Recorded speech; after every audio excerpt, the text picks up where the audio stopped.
Ministério Público sul-africano diz ser arriscado conceder liberdade condicional a Manuel Chang porque o ex-ministro das Finanças pode fugir para Moçambique.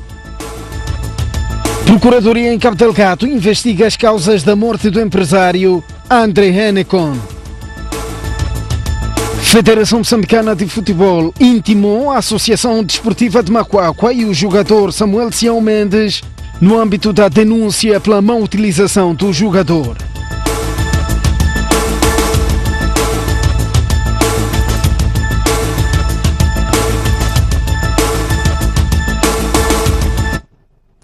Muito boa noite, bem-vindos às notícias no jornal. A Justiça Sul-Africana diz que é muito arriscado conceder liberdade condicional a Manuel Chang porque o ex-ministro das Finanças pode fugir para Moçambique. Os advogados propuseram que Chang aguardasse liberdade condicional em Malelane, a cerca de 45 quilômetros de Moçambique, algo que os procuradores consideram muito perigoso. A decisão sobre a condicional foi adiada para 31 de janeiro. Uma audição inesperada, cuja informação sobre o seu decurso só começou a circular na noite desta quarta-feira. Uma audição com a audiência menos preenchida do que a habitual, mas com a segurança reforçada. Manuel Chang chegou desta vez ao tribunal com 6 seguranças e não 4 como o habitual. Na sala estavam ainda guardas prisionais, familiares, embaixada e jornalistas. Os advogados de Manuel Chang voltaram a pedir liberdade condicional para o ex-ministro das Finanças, algo de que já tinham desistido. O Ministério Público, representado pela procuradora Elvera Dreyer, teve o pedido com antecedência e praticamente desconstruiu os argumentos da defesa. Manuel Chang quer estar em condicional numa residência arrendada localizada em Malalane, província de Mpumalanga, e justifica para isso que quer criar facilidades para que os familiares o possam visitar. Mas este não é o entendimento do Ministério Público, que mandou um agente da Interpol para investigar a residência, tendo concluído que esta não está a 90 quilômetros de Moçambique, como a defesa terá dito, mas sim a cerca de 45 quilômetros da fronteira entre os dois países. Diz o Ministério Público que é tão próximo da fronteira que Chang pode fugir a qualquer momento para Moçambique, país que não tem acordo de extradição com os Estados Unidos, muito menos extradita seus cidadãos. Aliás, diz o Ministério Público que, pela sua experiência na África do Sul, é muito fácil adquirir um passaporte falso. Por isso recomenda ao tribunal a negar o pedido de liberdade condicional. Outra justificação da defesa para pedir a condicional é que Manuel Chang é diabético e na prisão não há condições para acolher este tipo de doentes. Uma justificação também rebatida pelo Ministério Público, que chamou para a audição uma enfermeira da prisão de Modabi para falar das condições do local. A enfermeira diz que há sim condições para diabéticos, que Manuel Chang tem recebido medicamentos e, se necessário, pode ser apresentado a um médico. Your lifestyle than that prison will ever be. Isn't it so? Outro sim, disse a enfermeira, é que a prisão tem espaços para ginástica, a exemplo do campo onde os presos jogam futebol. Na audição, a procuradora criticou ainda o pedido de transferência feito pela Procuradoria-Geral da República, questionando por que só agora é que o Ministério Público moçambicano quer interrogar Manuel Chang, quando as investigações às dívidas ocultas decorrem desde 2015. Ademais, não havendo mandato de captura emitido por Moçambique, Chang seria transferido para estar em liberdade, o que facilitaria a sua fuga. O tribunal pediu também informações sobre todas as contas do ex-ministro em Moçambique e no estrangeiro e as suas fontes de rendimento, mas a defesa pediu que não se falasse de valores devido à presença da imprensa. And if there's anything additional, then you may, supplement. Yes, a decisão foi adiada para 31 de janeiro para que a juíza analise os documentos sobre a matéria. Foi um dia de intenso debate aqui no Tribunal de Capton Park, um dia de debate entre a defesa e o Ministério Público, que não foi muito favorável aos advogados de Manuel Shank. Entretanto, todas as decisões estão marcadas para o dia 31 de janeiro, em que se espera que o Tribunal possa decidir se pode ou não dar liberdade condicional a Manuel Shank. As imagens são de Pedro Amba, António Tiwa, Joanesburgo, STV. O jurista e professor universitário Benjamin Alfredo critica os poderes executivo, legislativo e judicial pela forma como, desde o início, lidam com as polémicas dívidas ocultas. Através de um artigo de opinião publicado hoje no jornal O País, considera que os moçambicanos foram enganados e, por isso, merecem um pedido de desculpa do poder público. Dívidas ocultas, ilegais e o poder dos outros. Fomos enganados? Este é o título de um artigo de opinião onde Benjamin Alfredo diz o que lhe vai na alma em torno do assunto que nos últimos 4 anos é tema incontornável no país. Com base nos desenvolvimentos recentes que abriram o leque sobre os contornos das polêmicas dívidas, o jurista lança críticas a todos os poderes públicos, a começar pelo Legislativo. O arranjo político protagonizado pela Assembleia da República para que as dívidas ocultas fossem inscritas na Conta Geral do Estado peca por não ter aguardado pela clarificação de todo o processo relacionado com as mesmas, razão pela qual o questionamento popular. Não se pretende com isso dizer que não se podia votar a favor. O que se pretende dizer é que a votação deveria ter obedecido os princípios da prudência e certeza. Segundo o jurista, com base nos contornos já conhecidos, está claro que os moçambicanos foram enganados e, por isso, o poder do dia se devia penitenciar. Se já está claro que as dívidas foram contraídas sem o consentimento da Assembleia da República e se elas estão a causar um mal-estar maior ao povo, então, no mínimo, o que o poder político deveria fazer é pedir desculpas e reconhecer o erro cometido, recuar na sua decisão e exigir que se clarifique a situação antes de se carimbar o voto de aceitação parlamentar. Paralelamente, diz o jurista, é necessário que se mostre ao povo que há vontade política de se responsabilizar os autores da referida dívida e não deixar que qualquer pessoa especule sobre matérias tão sensíveis de que não possui conhecimento. O artigo fala também da detenção de Manuel Shank e considera ser um filme para desviar as nossas atenções, pois não visa discutir o cerne da questão, mas sim as comissões recebidas. Isto é assunto dos outros. O que interessa aos moçambicanos é saber dos meandros da dívida no seu todo. Sobre o poder judicial, considera que a nossa justiça brincou em serviço e propiciou um espetáculo barato ao não avançar com os processos na base dos fatos em seu poder. Ela tinha tudo para iniciar um ou vários processos judiciais sobre a matéria e mostrar interesse em desvendar este caso. Frisa e, em jeito de conclusão, diz que está mais claro que a dívida não deve ser paga. Vamos agora olhar para as incidências das inundações na cidade da Beira, onde algumas famílias já começaram a regressar às suas casas com a redução do nível das águas. Já nos centros de acomodação, a população reclama das condições que as consideram de desumanas e há relatos de eclosão de casos de malária por falta de redes mosquiteiras. Há 2 dias que parou de chover na cidade da Beira, mas o impacto das inundações ainda se faz sentir. Casas há que continuam alagadas, onde até as pessoas são obrigadas a partilhar o abrigo com peixes, rãs e outros animais aquáticos. Estamos demais, está cheio de sopa aqui, macone, tudo está aqui dentro, manhuros está aqui dentro, não se dorme nada. Isso de sopa é o quê? É aquele peixe mundo que se chama em português peixe mundo. Entraram peixe aqui na sua casa? Sim, entrou. Mas em alguns bairros o nível das águas baixou consideravelmente, por isso algumas pessoas que se haviam refugiado para locais seguros começam a regressar. O desafio é fazer limpeza e contabilizar os estragos. As águas aqui, desde daquela hora das 12 de ontem, estavam tão baixas e agora só faltou a parte da limpeza. Estamos a tentar ter as coisas que estão molhadas de dentro para fora, né? E limpar a casa, organizar a casa. e para poder pôr a casa em ordem, né? Muita coisa está que nos perdemos, livros da faculdade. Está a ser muito difícil, como vocês estão a ver aqui assim. Cada vez nós estamos a tirar água, está a entrar mais dentro, aqui no quarto, entra de baixo. Sem acabar essa água aqui, lá dentro não acaba. Enquanto isso, muitas famílias ainda continuam nos centros de acomodação, onde as condições de dormida e alimentação são tidas como deploráveis. 16 horas, 17 horas foi almoço. Jantar dele, quando me pergunta, disse que o peixe foi roubado. Mas quem rouba peixe enquanto eles estão a cozinhar aí? E como é que dormiram? Aqui há mosquito mesmo. Quando vieram ontem de mosquito, primeiramente distribuíram para a mulher que tem crianças. Não dormi bem por causa de criança está doente, está com febre. E não tenho marido também.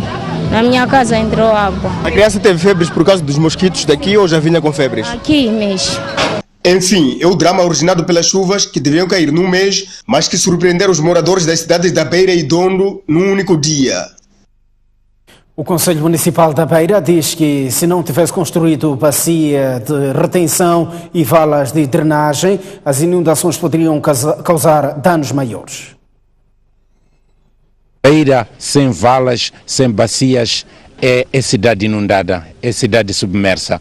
E nesta última enxurrada podemos verificar que as águas, sim, todas elas foram tragadas pelas valas primárias e a própria bacia ficou prenhe das águas, e porque o fenômeno ocorria em simultâneo com a maré alta, e nós tínhamos que esperar que a maré baixasse para depois abrirmos as comportas. O vereador institucional no Conselho Municipal da Beira diz que a idilidade vai investir a breve trecho 80 milhões de dólares na construção de mais 8 bacias de retenção de águas pluviais. É uma fase que vai abranger as valas primárias de Macurungo, de Macuti, e vai ser uma mais-valia para a cidade. Significa que essas intervenções vão sendo feitas paulatinamente, de acordo com o bolo financeiro que nós tivermos, portanto, em mão.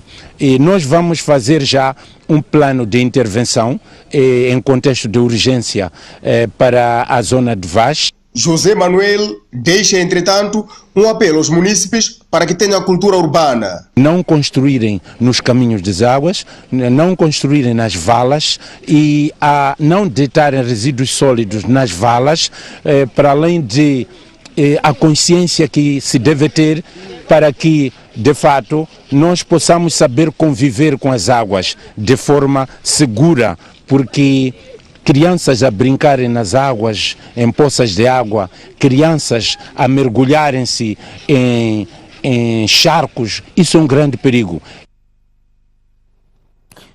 Utentes do Centro de Saúde de Boquiço queixam-se de morosidade no atendimento naquela unidade sanitária.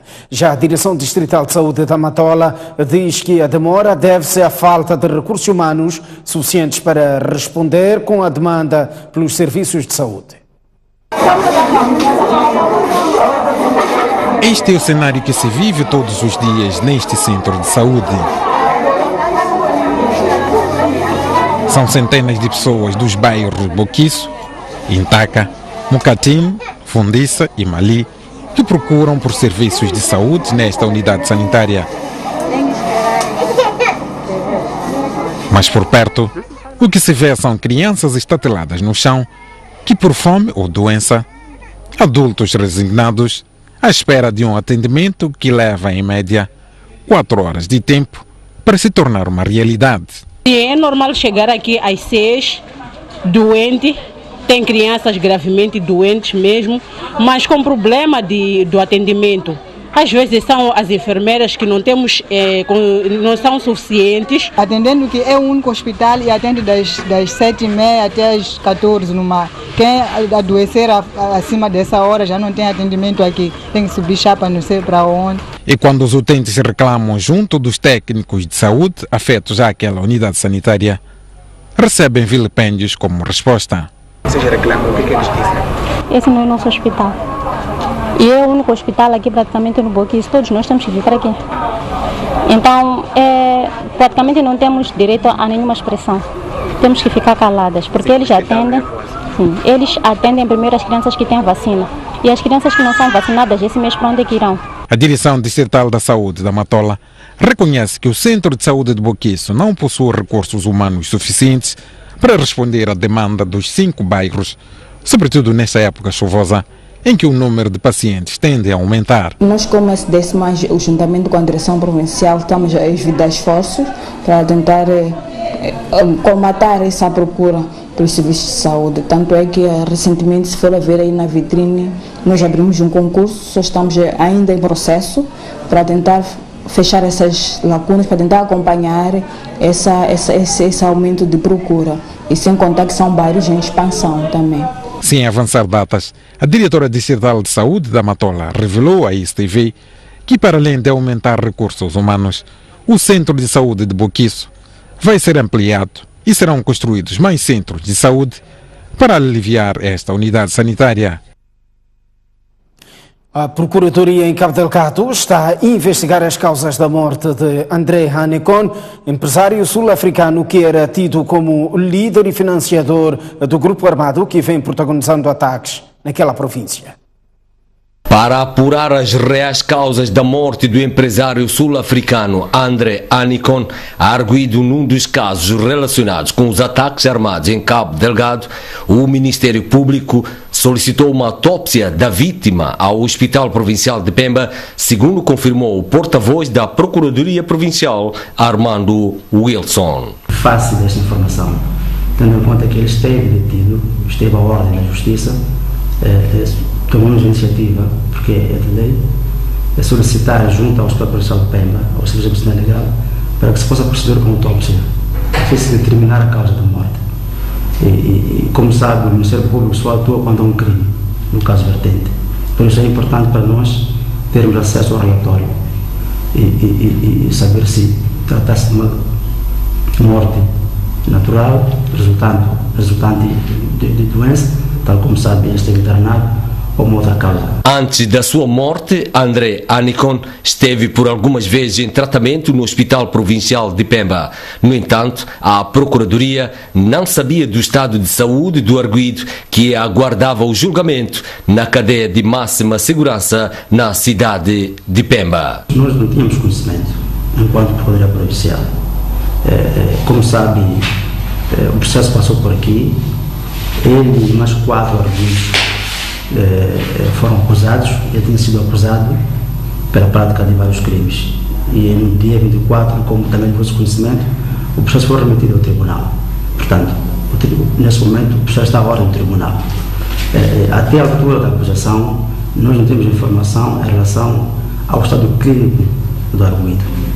E ficamos também surpreendidos quando tomamos conhecimento que, de facto, ele acabou perdendo a vida no Hospital Provincial de Pemba. Segundo informações, a última entrada de André Anicon no Hospital Provincial de Pemba foi registrada no sábado, dia 19 de janeiro corrente, e 3 dias depois perdeu a vida, supostamente vítima de uma doença que ainda não foi oficialmente confirmada pelas autoridades de saúde. Os órgãos eleitorais na Zambésia estão a preparar o processo eleitoral deste ano. Trata-se de escrutínio que vai eleger o Presidente da República, deputados, membros das Assembleias Provinciais e os governadores provinciais.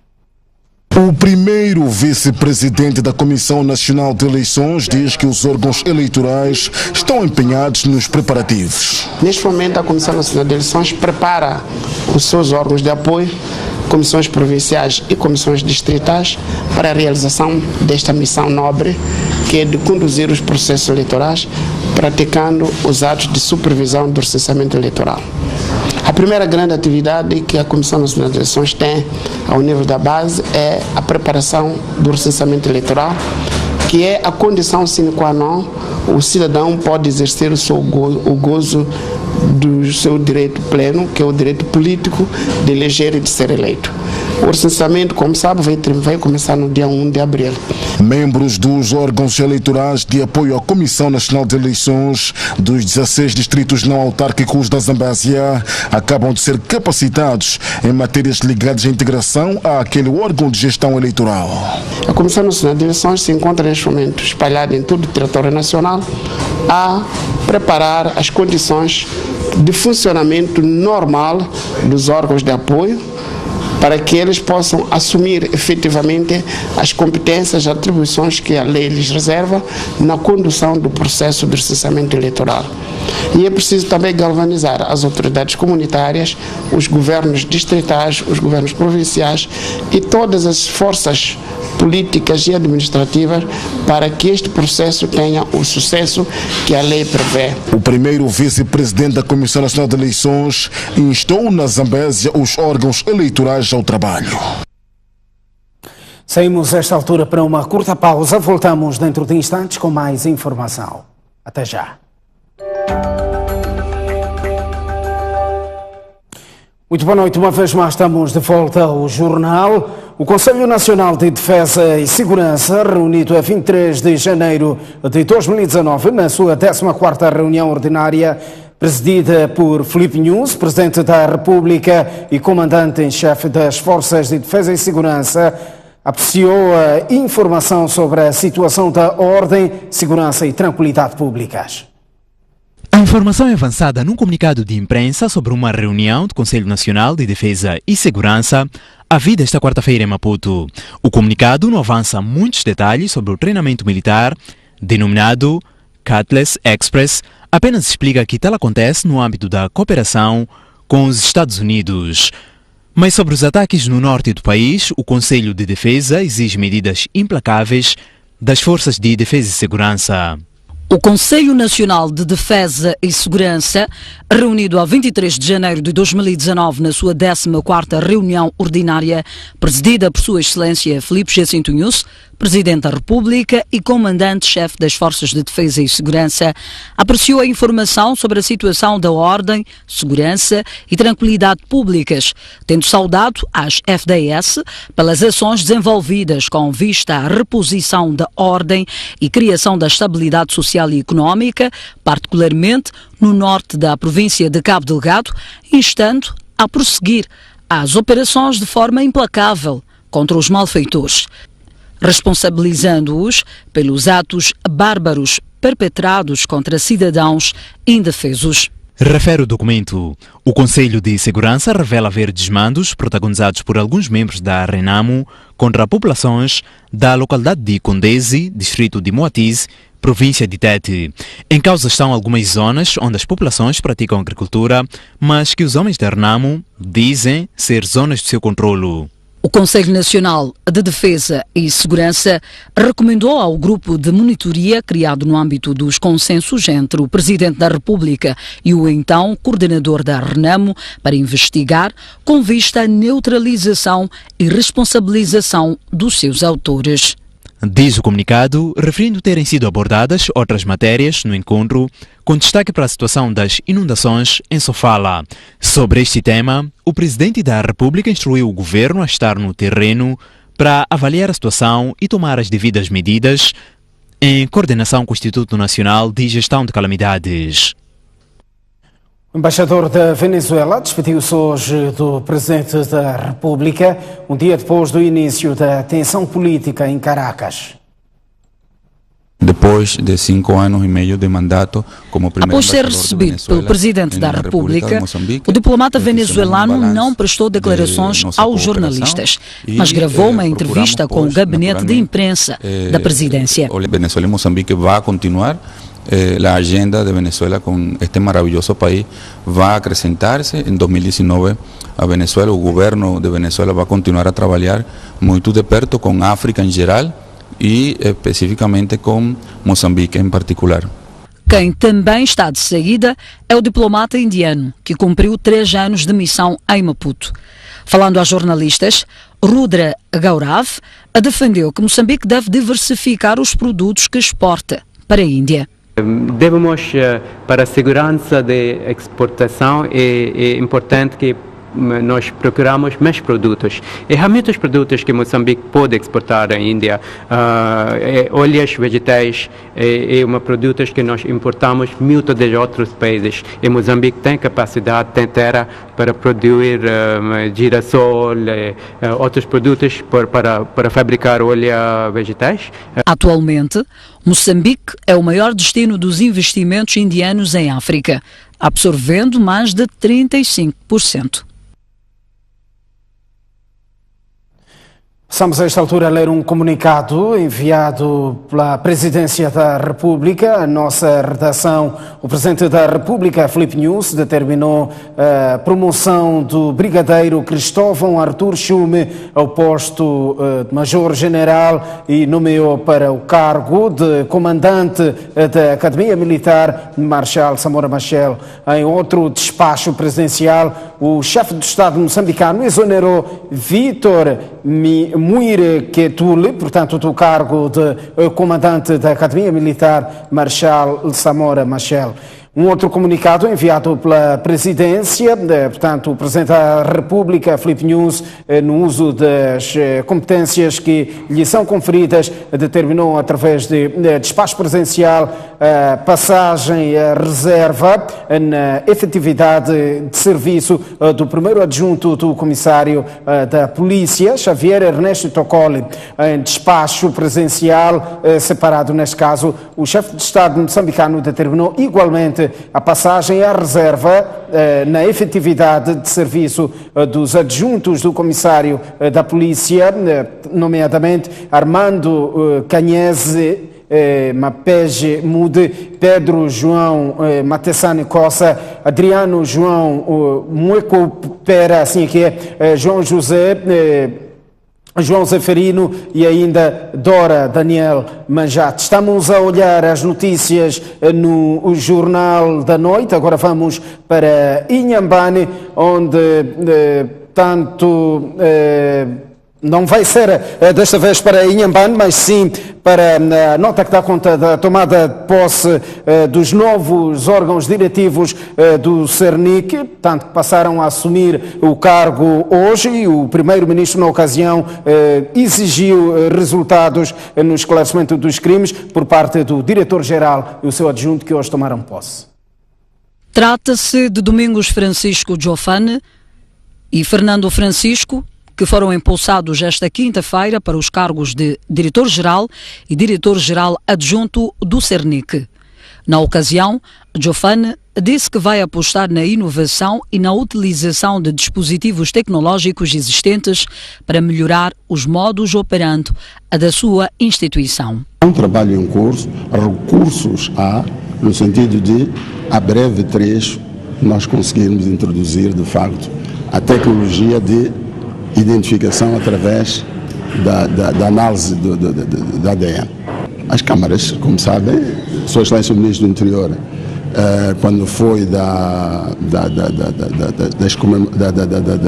festividades da passagem do ano de 2018 para 2019, portanto, informou que no trabalho que estava a ser realizado, trabalho preventivo que o conjunto das Forças de Defesa e Segurança estavam a realizar, orientado para a prevenção do crime, portanto, todos os dispositivos tinham sido acionados, incluindo as câmaras que estão na cidade de Maputo. Ao novo elenco do Cernic, o Primeiro-Ministro exigiu trabalho e resultados palpáveis no esclarecimento de atos criminais. A emergência de novas formas de criminalidade, cada vez mais sofisticadas e imunes aos métodos tradicionais de prevenção e investigação, exige uma capacidade de resposta cada vez maior das autoridades de investigação criminal. É neste quadro que a Cernic deve ser capaz, em todos os momentos, de acompanhar a evolução dos fenómenos criminais, ajustando a sua ação às dinâmicas e exigências do desenvolvimento da sociedade.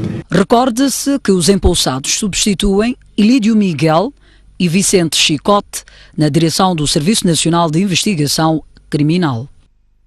Vamos olhar o mundo. O governo russo receia uma possível intervenção militar estrangeira na Venezuela. Os Estados Unidos dizem que não rejeitam nenhuma possibilidade de ação caso o governo de Nicolás Maduro decida repreender violentamente a vontade popular. Contra todos os riscos de ser preso ou morto, como aconteceu com outros líderes da oposição, o presidente da Assembleia Nacional, Juan Guaidó, declarou-se quarta-feira o presidente interino da Venezuela em desafio ao presidente Nicolás Maduro, isolado por vários países do Ocidente. Pelo menos Guaidó tem apoio dos Estados Unidos, da União Europeia e alguns países latinos que se opõem ao regime de Maduro. No Twitter, o presidente Donald Trump disse que reconhecia Guaidó como presidente interino da Venezuela e chamou a atenção ao governo de Maduro que os Estados Unidos poderão reagir caso haja repressão violenta contra o povo venezuelano. Por sua vez, o presidente brasileiro Jair Bolsonaro também reconheceu o autoproclamado presidente da Venezuela e garantiu ajudar o país político e economicamente. A União Europeia também manifesta apoio à decisão da Assembleia Nacional e apela para a abertura a novas eleições livres e justas. Guaidó ainda não tem controlo algum sobre instituições-chave do Estado, nem sequer das forças de segurança, que, segundo o ministro da Defesa, Vladimir Padrino, não reconhecem nenhum presidente imposto.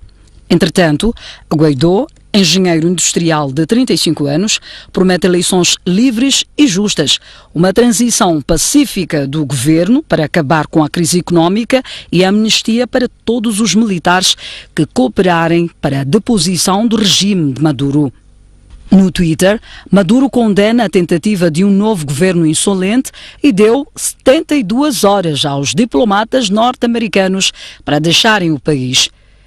Isolado por maior parte da comunidade internacional, Maduro tem pelo menos contado com o apoio dos países socialistas como Rússia, China, Coreia do Norte, Irão e Cuba. O governo de Moscovo, que nos últimos tempos tem planeado alocar seus mísseis no território venezuelano, condenou o posicionamento de Guaidó e disse que continua a reconhecer Maduro como presidente legítimo daquele país latino. Por sua vez, o governo chinês condena qualquer intromissão dos Estados Unidos contra o regime de Maduro. O governo de Cuba manifestou o seu apoio a Maduro, líder que tomou posse em janeiro no Tribunal Supremo da Justiça, visto que o Congresso, dominado pela oposição, não aceita os resultados eleitorais de maio de 2018, em que Maduro venceu com mais de 70% dos votos. O académico moçambicano Ali Jamal diz que a crise na Venezuela deve-se ao populismo de Nicolás Maduro, que esteve acima da realidade. A situação na Venezuela é uma situação complicada internamente e é uma situação que vem sendo também complicada por ação de alguns atores externamente. Há, como sabe, sanções à Venezuela, de grandes países como os Estados Unidos.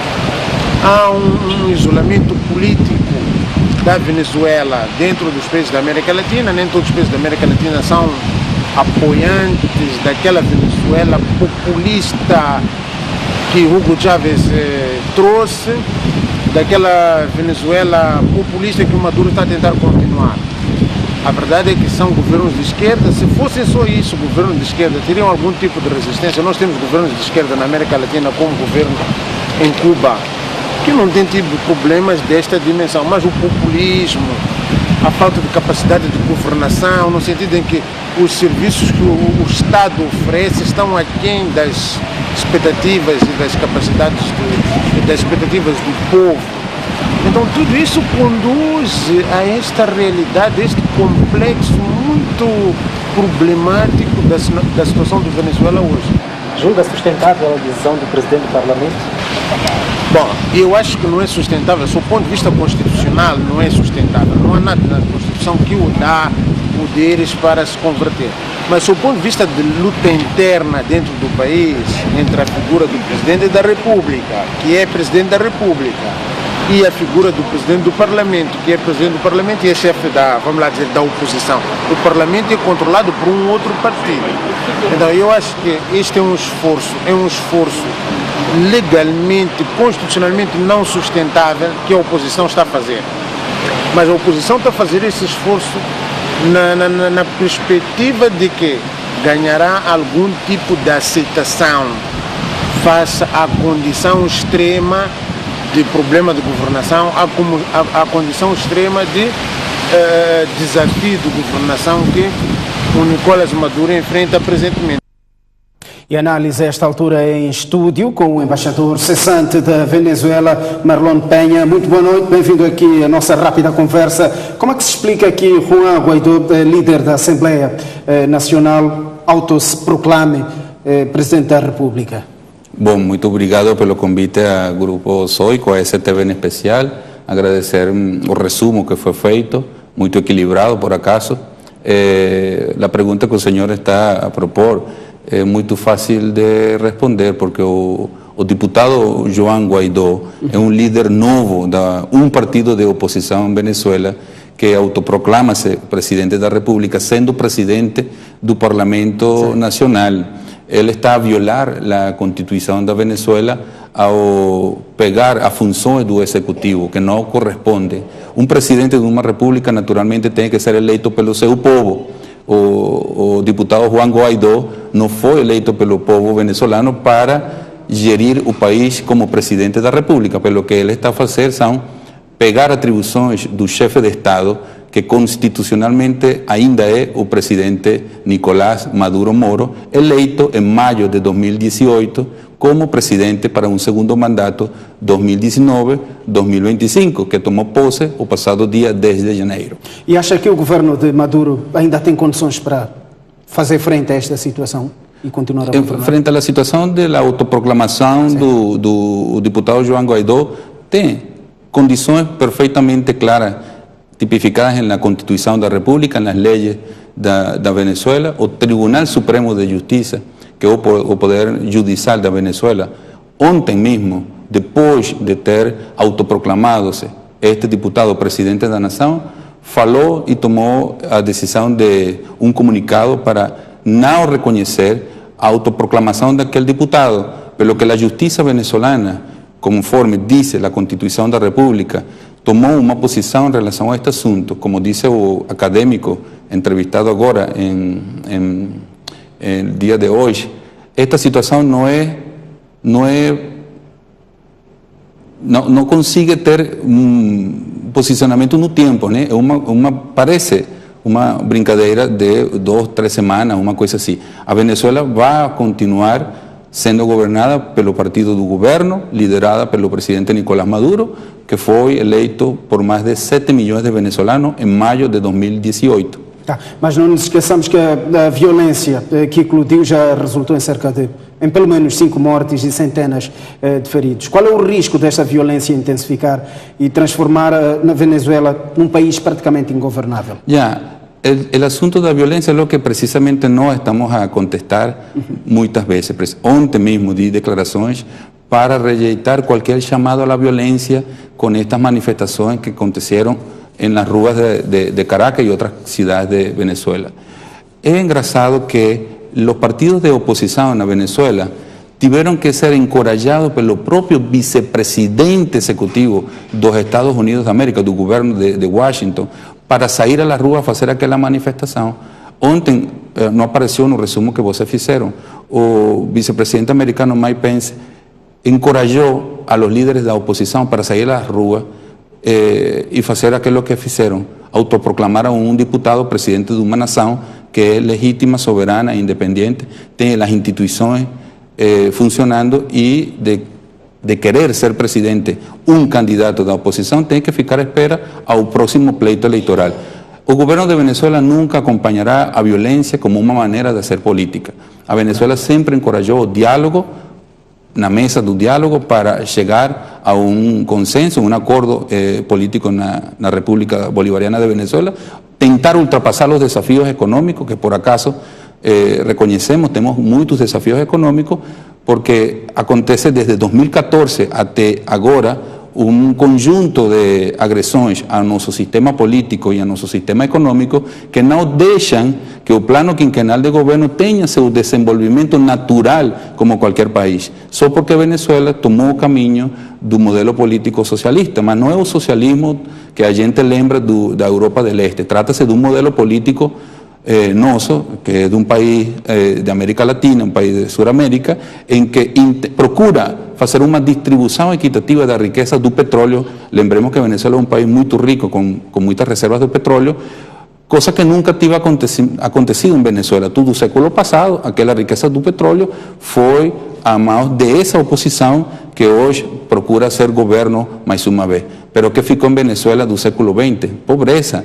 Essa Venezuela que hoje estamos a desenhar com a arquitetura do modelo bolivariano, que é nossa ideologia política, procura fazer, como já disse, uma distribuição equitativa da riqueza e que mais pessoas em Venezuela tenham direito a uma qualidade de vida ótima. O que procuramos é isso. Só uma última questão, Sr. Embaixador. Já tivemos os posicionamentos da Rússia, da América e agora da China, também da Cuba. Como é que olha para a Venezuela na inserção do xadrez político internacional? Essa é uma boa pergunta, porque muita gente fala de que a comunidade internacional rejeita o mandato do presidente Nicolás Maduro. Não é tal assim. Trata-se de um grupo de países de Occidente, cujos governos não aceitam que nosso modelo político tenha sucesso, seja bem sucedido. Por essa razão, ontem, os Estados Unidos e um grupo de países, trata-se como Chile, Brasil, Colômbia, Canadá, anteciparam-se em aceitar o autoproclamado presidente, deputado Juan Guaidó, como presidente da República, e não ficaram à espera de evaluar, fazer uma avaliação da situação real do que está acontecendo em Venezuela, coisa que se fizeram, por exemplo, a República de China, Rússia, que depois de olhar para tudo o que estava a acontecer, eles hoje, 24 de janeiro, 24 horas depois, fizeram seus comunicados. Então, o apoio que a Venezuela tem na comunidade internacional é grande. Por acaso, são mais países do que apoiam o presidente Nicolás Maduro do que apoiam a este senhor autoproclamado presidente da República Bolivariana de Venezuela. Venezuela só tem um presidente, que é o presidente Nicolás Maduro, é o presidente constitucional. O presidente autoproclamado presidente ontem é um deputado da Assembleia da República. Só isso. Muito obrigado pela sua passagem. Eu que agradeço imenso. Aqui o jornal. Estávamos a conversa com o embaixador cessante Marlon Penha, portanto, da Venezuela. Vamos continuar a olhar o mundo. Félix Tshisekedi, presidente eleito da República Democrática do Congo, tomou posse hoje. Os Estados Unidos e a União Africana dizem estar prontos para trabalhar com o novo governo. Há cada vez menos contestações que Félix Tshisekedi, candidato à oposição, venceu as eleições presidenciais de 30 de dezembro. Os Estados Unidos e a União Africana, que antes colocavam em dúvidas os resultados eleitorais, já se mostram prontos para cooperar com o novo governo a ser formado por Tshisekedi, que toma o poder ainda esta quinta-feira. De fora está a França, que ainda desconfia dos resultados eleitorais. O presidente cessante Joseph Kabila, que esteve 18 anos no poder, pediu unidade nacional e uma transição pacífica do poder a ser feita no Palácio da Nação. Kabila pediu ainda maior atenção às mãos estrangeiras que, vezes sem conta, tentam apoderar-se dos recursos naturais da RDC.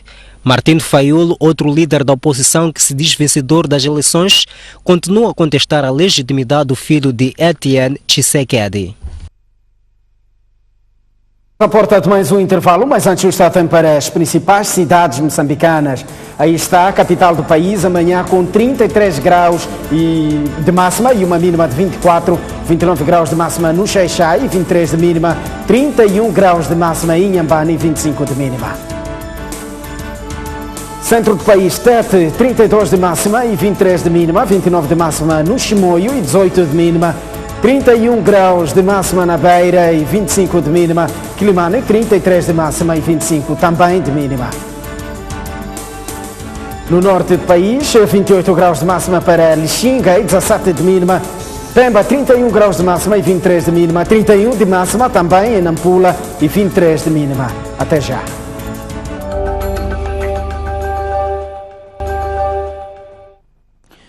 Muito boa noite, uma vez mais estamos de volta ao jornal e agora para lançar um olhar ao desporto.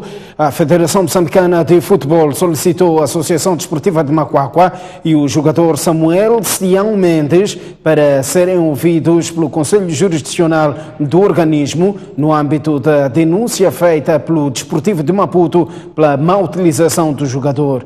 A audição está marcada para o próximo dia 29 de janeiro. Ainda no âmbito do processo que envolve o Desportivo de Maputo, a Associação Desportiva de Macuacua e o jogador ganês com documentação moçambicana, Samuel Sião Mendes, outrora Samuel Sião, vai conhecer mais um capítulo já na próxima semana, concretamente a 29 de janeiro, quando foram ouvidos alguns desenvolvidos, no caso concreto os acusados, pelos alvinegros, Macuacua e o jogador. Na carta da Federação Moçambicana de Futebol, endereçada à Associação Desportiva de Macuacua, com conhecimento da Associação Provincial de Futebol de Gaza, o Conselho Jurisdicional diz que recebeu um recurso interposto pela Associação Desportiva de Macuacua, que impugna uma decisão do Conselho de Disciplina do órgão que tutela o futebol moçambicano, mas para uma melhor, legal e mais justa decisão, vai colher mais dados que permitem que a decisão final possa ser tomada no interesse da verdade desportiva. Na carta, a Federação Moçambicana de Futebol, através do Conselho Jurisdicional, escreve que vimos por este meio convocar um representante da Associação Desportiva de Macuacua para se apresentar junto do Conselho Jurisdicional da Federação Moçambicana de Futebol no próximo dia 29 de janeiro, às 2 horas, na sede da Federação Moçambicana de Futebol, para responder a questões relacionadas com o assunto epigrafado. Entretanto, o Conselho Jurisdicional apela para que o representante da Associação Desportiva de Macuacua seja portador de uma credencial que o autoriza a responder todas as questões que forem levantadas pelo Conselho Jurisdicional da Federação Moçambicana de Futebol e que serão vinculativas à própria formação de Gaza, devendo ainda vir acompanhado pelo jogador Samuel Sião Mendes, jogador da Associação Desportiva de Macuacua, bem como deverá trazer consigo todos os documentos apresentados pelo referido jogador, bem como os documentos tramitados pelo GDC. Para já, sabe-se que tanto o Desportivo de Maputo como a Associação Desportiva de Macuacua estão a preparar os seus plantéis para disputarem o Campeonato Nacional de Futebol, o Msambola, com trabalhos de campo. Os alvinegros partiram para estágio em Nhambani e a formação de Gaza continua a trabalhar no seu campo. 4 recordes nacionais foram estabelecidos nas 3 primeiras jornadas do Campeonato Nacional de Natação de Verão. Na classificação geral, o Clube Naval lidera com um total de 688 pontos. Na pista 9. Os nacionais de natação de verão entraram esta quinta-feira no seu 3º dia de competição e, ao cabo de provas bem disputadas e renhidas, caíram 4 recordes nacionais.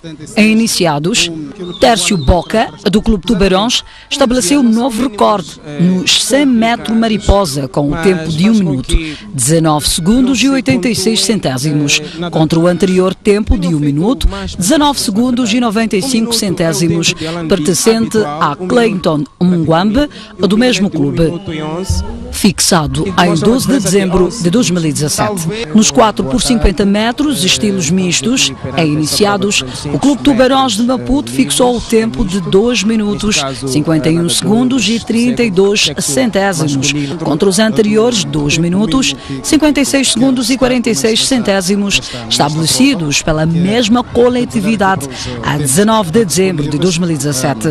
Já o Clube Naval, em infantis, estabeleceu um novo recorde nacional nos 4 por 50 metros estilos mistos, com um tempo de 2 minutos, 23 segundos e 5 centésimos. O anterior recorde pertencia ao mesmo clube, com um tempo de 2 minutos, 26 segundos e 77 centésimos, e datava de 22 de janeiro de 2017.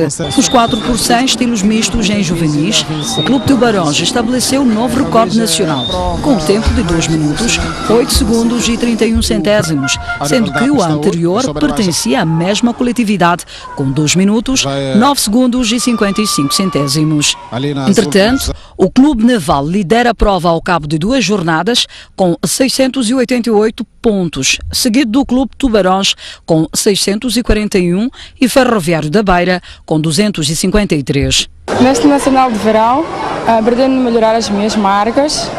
Estava a treinar para tal, tivemos um training camp há pouco tempo na África do Sul e até agora nadei a prova de 50 costas e consegui melhorar a minha marca. A prova de 400 estilos precisa de tecnicistas, é uma prova já de técnica. Agrupamos as 4 técnicas neste caso e as 4 técnicas o atleta tem que estar preparado.